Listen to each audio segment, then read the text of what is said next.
Patay na naman naglasod, boy. Tingnan nyo, boy. Ulam natin, boy. Pipretoy natin yan.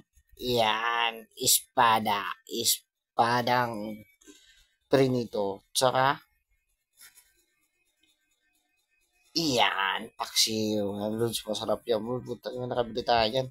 Sa halagang 300. Nakabili tayo yan, Lods. Basic na basic, mga lodi. Yan, oh, espada. Takal ko din nakatingin ng isda na yan. Oh, alright. Panalo, panalo ang lodi. Prito. Tamang prito lang. Oh, di ba? Ah, okay na. Luto na yung ano. Wow! Yung paksiw, lodi. Yung nagpapasarap dyan yung paksiw. Di ba? Tamang prito lang si bungaw. Kakain na naman ng mga bungaw. Wow! Sarap! Yan. Uh, Kailangan toasted natin. Toasted ng konti para masarap. Yan. Tumalong pa yung isa. Pwede pa yan. Sige, tulungan mo ako. Diretso ko na yan. Tara na. Makmakan na yan mga lods. O, di ba? Tin. O, sarap ng ulam boy. Espada yan. O, tapos may kalaman si tuyo pa. O, mayroon pang paksiw. Paksiw na adobo. Sarap. May pansit pa. May coke pa. Wow. Kuya, masarap ba yan? Panalo. Sarap. O, bago lahat, mag-pray muna bago kumain. Ting. Sarap niyan, boy. Wow.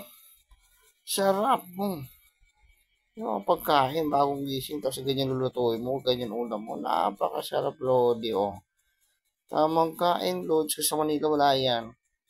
Sa probinsya lang meron yan, dito lang sa Cavite. Sa Manila, makakabili ka yan. Mga hindi na makakaya yung amoy. Ang sarap ng Lodi, oh. Wow. Kain pa. Wow. Sarap. Wow, sarap na sarap si Lodi, oh. Sarap yan pa kayo, maninipis na yung mga buto niyan, yung mga tinik. Pingin ako ng ano, ng prinito. What? Yan oh, prinito. Wow, sarap boy. Tapos yung sasawang ka patuyo, suka. Ah, saan ka pa? Sarap. Alright. Meron ka pang? Wow, sausaw muna boy, sausaw. Uy, sarap niyan boy. May toyo kalamansi. Oh, taob ang kardero boy pag natapos yan. Ubos ang bahaw. Masarap yan bukas sa umaga. Talagyan mo ng ano. Alright. Boom, boom, boom, boom.